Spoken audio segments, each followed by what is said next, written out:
하나님께서 주신 말씀은 창세기 15장 1절에서 7절입니다. 창세기 15장 1절에서 7절 함께 합독하겠습니다. 이후에 여호와의 말씀이 아브라함아 두려워하지 말라. 나는 내 방패요 너의 지극히 큰 상급이니라. 아브라함이 이르되 주 여호와여 무엇을 내게 주시려 하나이까. 너는 자식이 없사오니 나의 상속자는 이 다메섹 사람 엘리사람에게다. 아브라함이 또 이르되 주께서 내게 씨를 주지 아니하였으니 내 집에서 갈린 자가 내 상속자가 될 것이니이다. 여호와의 말씀이 그에게 임하여 이르시되 그 사람이 내 상속자가 아니라 내 몸에서 낳을 자가 내 상속자가 되리라 하시고 그를 이끌고 밖으로 나가 이르시되 하나님을 우러러 못벌을 칠 수 있나 보라. 또 그에게 이르시되 내 자손이 이와 같으리라. 아브라함이 여호와를 믿으니 여호와께서 이를 그의 의로 여기시고 또 그에게 이르시되 나는 이 땅을 내게 주여 소유로 삼게 하려고 너를 갈대아에게 우르에서 이끌어낸 여호와이니라. 아멘. 아멘. 네, 오늘 창세기 말씀 함께 묵상하고자 합니다.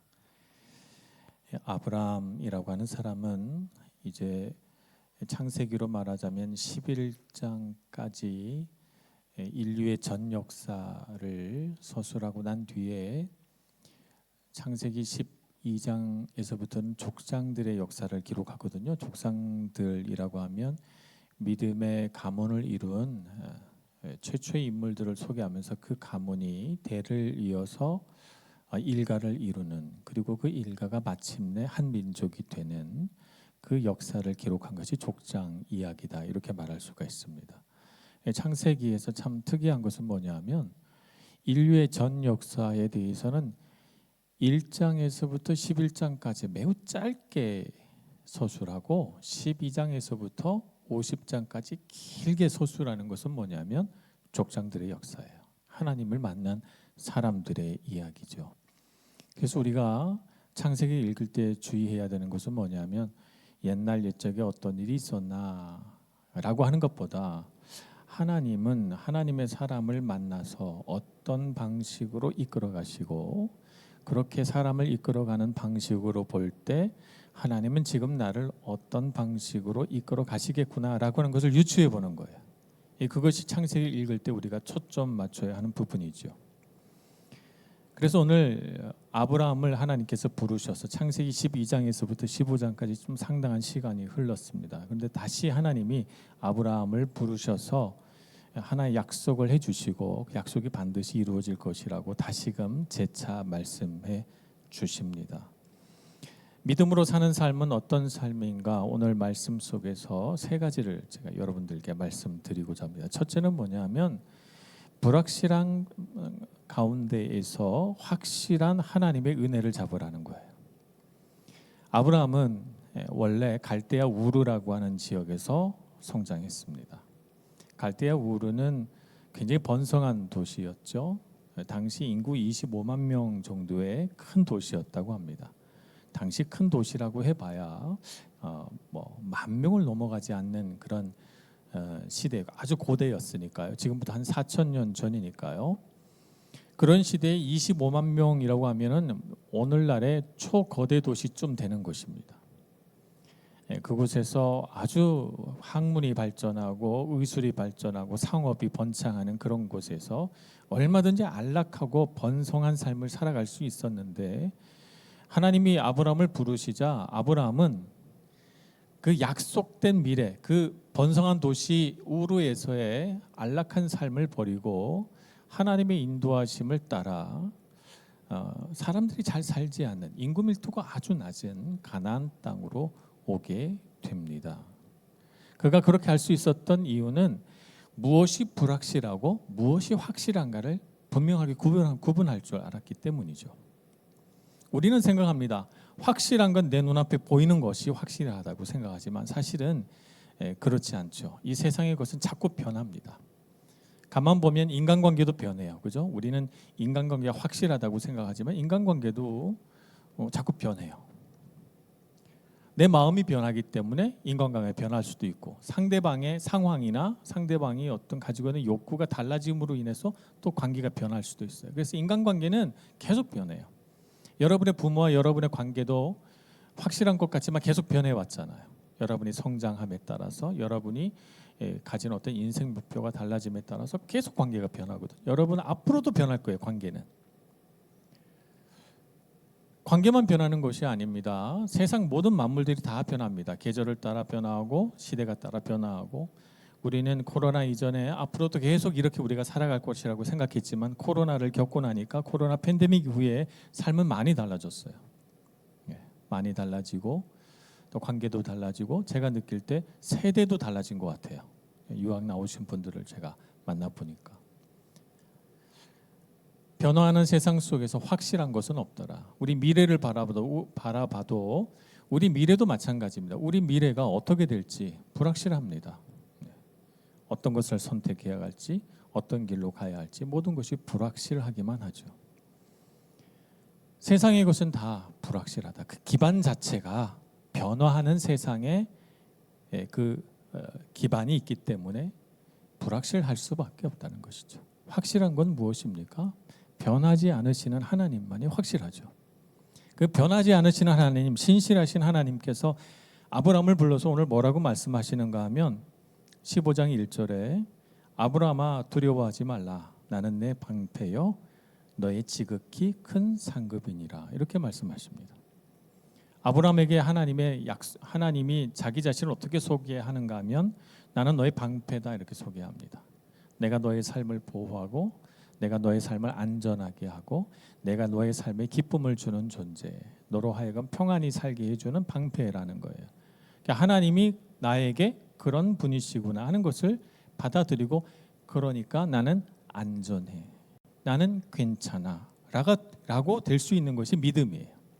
믿음이라고 하는 것이 무슨 거창한 어떤 일들을 우리가 도전하는 것이 믿음이 아니라 이 하나님의 말씀을 듣고 그렇구나, 하나님은 내 방패시구나, 나는 괜찮구나, 불안하고 두려워할 필요가 없구나 라고 내 스스로에게 말할 수 있다면 믿음 있는 사람입니다. 너희 지극히 큰 상급이니라 이렇게 말씀하셔요. 내가 너에게 상을 주겠다는 거예요. 보상을 해주고 보답을 해주고 너에게 베풀고 너에게 아낌없이 주시겠다는 것이죠. 우리는 이 세상 속에서 공짜가 없다는 걸 알아요. 무엇도 그냥 오질 않아요. 그냥이라고 말하지만 그 그냥이라는 말 속에 또 다른 것이 있기 때문에 우리는 늘 주고받는 것에 익숙하죠. 근데 하나님은 어떻게 하십니까? 내가 너의 지극히 큰 상급이다. 내가 너에게 계속해서 공급하고 베풀어 줄 것이라고 말씀합니다. 왜냐하면 우리가 만나는 이 세상의 모든 존재는 다 유한한 존재이기 때문에 내가 가진 자원이 적어요. 내가 가진 자원이 적기 때문에 주면 나는 부족해져요. 그러니까 또 받아야 돼요. 그죠? 그래서 주고받고가 되는 거예요. 주고받는 것은 우리 유한한 존재인 사람끼리 하는 일이에요. 그것은 아름다운 일이고 좋은 일이지만 어느 누구도 주기만 하는 사람이 있을 수는 없어요. 그러나 하나님은 무한하신 분이시고 부유하신 분이시죠. 부족함이 전혀 없으시고 하나님께서 우리에게 주셨다고 해서 하나님께서 가지신 자원이 조금이라도 줄어들지 않아요. 그래서 하나님은 무한히 주실 수 있는 분이죠. 그래서 그 하나님을 알고 하나님은 나에게 참된 공급자요, 나에게 아낌없이 베풀어 나를 진정으로 부유하게 하실 분이시다라고 하는 것을 알면 하나님을 신뢰할 수 있겠죠. 이것이 우리 인생의 확실한 것을 잡는 방법입니다. 믿음이라고 하는 것은 불확실한 세상 속에서 확실하신 하나님의 은혜를 붙드는 거예요. 그것이 바로 믿음입니다. 아브라함은 바로 그런 믿음 속에서 갈대아 우르를 떠났습니다. 그 삶의 기반이 불확실하다는 걸 알았습니다. 그래서 확실하신 하나님의 은혜를 따라 불확실한 세상 속으로 미지의 세계로 발을 내딛는 것이죠. 아마 청년의 때가 그런 때가 아닐까 싶어요. 여러분 모두도 무엇을 선택하고 무엇을 결정하고 그럴 때마다 앞으로 이 결정, 이 선택이 나에게 어떤 영향을 미치고 내 인생은 어떻게 될까 늘 불안하고 아브라함처럼 아마 미지의 세계를 향해 발을 내딛는 것 같을 거예요. 그럴 때 여러분이 붙들어야 하는 것은 무엇입니까? 하나님의 확실한 은혜. 하나님이 나를 향한 마음은 변함이 없으시고 내게 약속하신 것은 틀림없이 이루어지며 하나님은 신실하신 분이시라서 나를 절대로 버리지 않으시며 하나님은 나의 방패시다. 여러분 마음속에 외치고 다짐하고 묵상하여 마음에 새겨야 할 하나님의 성품입니다. 이 확실한 하나님의 성품을 하나님이 우리를 향하여 가지고 계신 뜻을 우리 마음에 품을 때 우리는 이 불확실한 세상을 믿음 있게 살아갈 수가 있어요. 변화하는 인간관계 속에서 내 마음의 중심을 잃지 않을 수 있어요. 변화하는 세상 속에서 담대한 마음을 가지고 싸워나갈 수 있어요. 여러분 마음 안에 하나님의 부르심을 따라가는 이와 같은 분명한 믿음이 있기를 소망합니다. 그래서 히브리서 11장 1절에서는 믿음에 대해서 어떻게 말씀하고 있습니까? 믿음은 바라는 것들의 실상이요 보이지 않는 것들의 증거니라고 했어요. 믿음이라고 하는 것은 우리 눈에 보이는 확실하다고 생각하는 것 너머에 있는 것이고 그래서 믿음이라고 하는 것은 보이지 않는 하나님의 성품, 보이지 않는 하나님의 신실함을 붙드는 것이라고 우리에게 가르쳐 주는 거예요. 그래서 믿음 안에서 확실한 하나님의 은혜를 붙들고 살아갈 때 우리는 이 세상을 잘 살아갈 수가 있다. 아브라함도 그랬다는 것을 우리가 발견해야 됩니다. 그래서 아브라함은 믿음의 길을 나서서 하나님 인도하시는 대로 그냥 정처 없이 길을 떠났어요. 걷고 걸어서 메소포타미아 지역을 가로질러서 결국에는 오늘날의 이스라엘 땅에 이르렀을 때 하나님이 어느 날 그에게 말씀하셨죠. 걸음을 멈추어라. 이 땅이 바로 내가 너에게 줄 땅이다. 말씀하셨을 때 그는 걸음을 멈추고 그곳이 세겜이었는데요. 세겜에 있는 상수리나무, 상수리나무는 도토리나무를 말하는 것이죠. 도토리나무 그늘 아래에 제단을 쌓고 하나님 앞에 첫 번째 제사를 드립니다. 예배를 드린 것이죠. 하나님 이 땅으로 인도하셔서 감사합니다. 이 땅에서 하나님의 은혜를 누리겠습니다. 그래서 그 땅에서 아들을 낳고 그 땅에서 그 아들 이삭이 살고 그 땅에서 아들 이삭이 또 아들을 낳고 아들 야곱이 또 그 땅을 살아가고 계속해서 그 땅에서 번성하게 되는 것이죠. 자, 믿음으로 산다는 것 두 번째는 하나님의 약속이 이루어지기를 기다리는 것입니다. 하나님의 약속은 오늘 창세기 15장에서 보여지는 바와 같이 내가 너의 자손을 하늘의 별과 같이 많게 해주겠다는 거예요. 그런데 아브라함에게는 자식이 한 명도 없잖아요. 아브라함이 이렇게 생각했을지도 몰라요. 하늘의 별과 같지 않아도 돼요. 하나님 그냥 한 명만 주세요. 그런 마음 아니었을까요? 근데 하나님은 아브라함에게 하신 약속이 그 한 명에 그치지 않는 거예요. 실제로 아브라함에게 준 자녀는 한 명밖에 없었어요.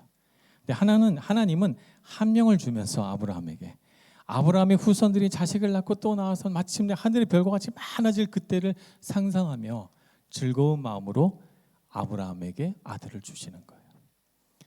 근데 아브라함은 그런 하나님의 마음을 몰라요.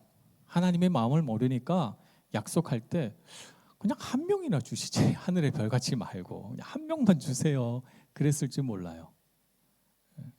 그러나 하나님의 약속은 내가 생각하는 것보다 훨씬 크고 놀랍고 내 생각을 뛰어넘는 것이죠. 그래서 아브라함을 데리고 나와 하늘을 쳐다보게 합니다. 하늘의 별을 보라. 하늘에 얼마나 아름다운 별이 많은가.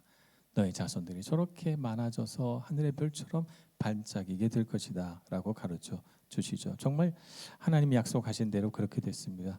아브라함의 후손 가운데 정말 믿음 있고 신실한 자녀들이 얼마나 많아요. 성경에서도요. 그래서 그 귀한 하나님의 자녀들 한 명 한 명이 하늘의 별과 같이 오늘 우리 마음속에 아름답게 보여집니다. 근데 이 아브라함은 이런 하나님의 약속을 듣고 약속 기다려야 되잖아요. 하나님의 때가 있잖아요. 하나님이 정해놓은 시간이 있어요. 그러니까 하나님이 자녀를 주실 때까지 기다려야 되는데 아브라함이 기다리기가 쉽지 않습니다.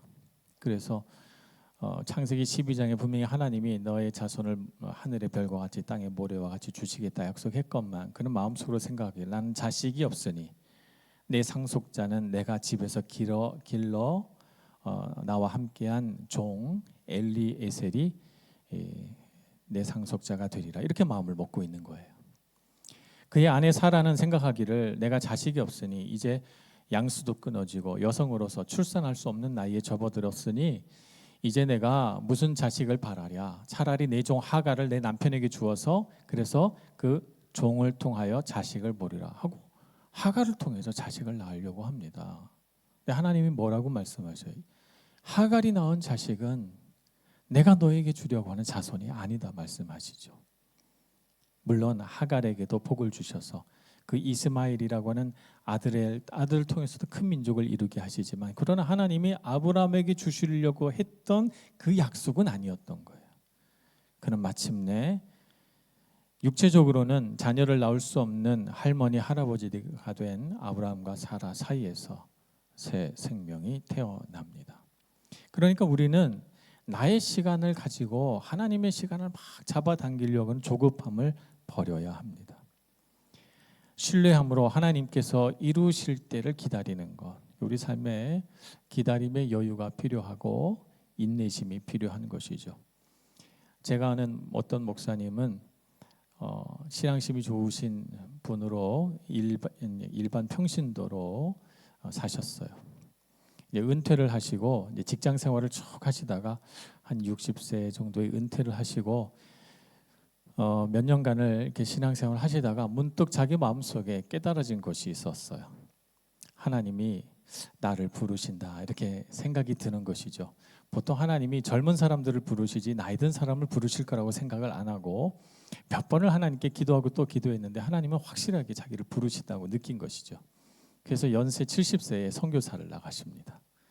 연세 70세에 선교사를 나가셔서 그분이 가지고 있는 그가 살아오면서 경험했던 것들, 그가 직장 생활하면서 가졌던 기술들뿐만 아니라 그 무수한 인생의 고초 속에서 단련된 그의 믿음이 선교 현장에서 꽃을 피우기 시작하는 거예요. 그래서 그가 70세까지 살아온 인생보다 70세부터 살아간 인생이 더 멋진 인생이었노라고 제가 어느 강연장에서 그분의 강의를 간증을 들은 적이 있습니다. 우리 인생은 그런 것이에요. 그래서 우리는 하나님의 때를 기다리는 그런 삶을 살 수 있어야 됩니다. 그러니까 내가 내 삶을 내 시간에 맞춰서 살아가려고 막 아둥바둥 할 필요 없이 하나님이 약속하신 것을 붙들고 그 약속이 이루어지길 기다리는 것이죠. 그러려면 하나님을 신뢰하며 가야 됩니다. 세 번째, 믿음으로 산다는 것은 눈을 하늘에서 떼지 않는 거예요. 우리는 결국 하늘나라로 가기 위해 걸어가고 있는 순례자들이죠. 그렇죠? 우리가 가야 할 곳은 결국에는 하늘나라예요. 그래서 우리는 이 땅을 지나가는 곳입니다. 그럴 때 우리는 분명히 우리의 목적지를 보고 살아가야 돼요. 우리가 가야 할 곳은 하늘나라니까 우리의 눈을 하늘에서 떼지 말아야 되는 것입니다. 목적지를 잃어버리지 말아야 돼요. 숲에서 길을 잃어버리면 어떻게 하라고 합니까? 숲에서 길을 잃어버리면 반드시 해를 바라보고 방향을 정하라 이렇게 말합니다. 해가 어디서 떠서 어디로 지는지를 보고 그리고 방향을 정하라 이렇게 얘기를 하고 숲속에서 길을 잃으면 반드시 밤에 하늘의 별을 보고 그 별이 움직이는 곳을 따라서 방향을 정하라고 하죠. 그냥 내 눈으로 보이는 대로 이 길로 쭉 가면 길이 나오겠지 생각하고 직선으로 걸어가면 절대 사람은 직선으로 걸어가지 않는다는 거예요. 사람은 큰 원을 그리면서 빙빙 돌게 돼 있다고 그래요. 그래서 숲속에서 길을 잃어본 사람들은 한참을 걸어가지고 왔는데 제자리예요. 그래서 표시를 해놓고 내가 여기서 출발했다 하고 또 걸으면 또 제자리. 그래서 그렇게 한 두세 번 하고 나면 사람이 멘붕에 빠져서 당황해가지고 패닉 상태가 오는 거예요. 내가 이 숲속에서 벗어나지 못하겠다 이런 생각을 하는 거죠. 어린아이들은 어떻게 길을 잃어버리는가 하면 가만히 서 있는데 갑자기 부모가 없어지잖아요. 그러면 부모를 찾는다 생각하고 아이들의 습성이 어떠냐 하면 무조건 직진하는 거예요. 아이들은 절대로 뒤를 돌아가지 않습니다. 직진을 하는 거예요. 그래서 뭐 사거리나 이런 데서 길을 잃어버리면 아이들은 무조건 직진해서 멀리 가버리는 거예요. 우리 어리석은 인간의 삶의 행동들도 그런 것 같아요. 우리가 이 땅에서 눈을 하늘에 두지 않고 땅을 보고 걸어가면 그냥 직선으로 가는 거예요. 근데 직선으로 간다고 했는데 계속해서 빙빙 도는 거죠, 우리는. 그러니까 우리는 어떻게 해야 됩니까? 하늘에서 눈을 떼지 말아야 합니다. 하늘을 쳐다보고 목적지를 잃어버리지 않게 해야 되고, 하늘의 달과 별들로 우리의 방향을 정하고 살아가야 합니다. 인생의 나침판이 필요합니다. 그 인생의 나침판이 바로 성경이죠. 여러분, 길을 잃었다고 생각할 때는 가장 먼저 우리가 해야 할 일은 성경을 펴는 일입니다. 내가 어디에서 길을 잃었나 우리 체크를 해봐야 됩니다. 하나님의 말씀으로 내 마음을 살피고, 하나님의 말씀으로 내가 걸어온 길을 뒤돌아보고, 하나님의 말씀으로 내가 앞으로 걸어갈 길을 정하고, 그렇게 걸어가야 우리가 인생에서 길을 잃지 않고 인생에서 빙빙 돌면서 무의미하게 시간을 허비하지 않게 되는 것입니다. 그러니 여러분, 하늘에서 눈을 떼지 마시기 바랍니다. 하나님에게서 여러분 눈을 떼지 마시고 하나님을 바라보고 하나님의 말씀을 나침반 삼아서, 결국에는 우리가 이 세상을 지나갈 것인데 방향 잃어버리지 않고 목적지 잃어버리지 않고 잘 걸어갈 수 있도록 믿음의 길을 하나님을 더욱 의지해서 걸어가시는 여러분 모두가 되시길 축복합니다. 기도하겠습니다. 자비하신 하나님, 우리에게 주신 하나님의 은혜를 생각해 봅니다. 우리의 방패 되시며 우리에게 지극히 큰 상급 되신다고 말씀하셨습니다. 우리를 향하신 하나님의 사랑과 은혜 마음에 품고, 우리의 마음을 유혹하고 붙드는 세상의 모든 불확실한 것들을 내려놓고 신실하신 하나님만을 따라 살아가게 해 주옵소서.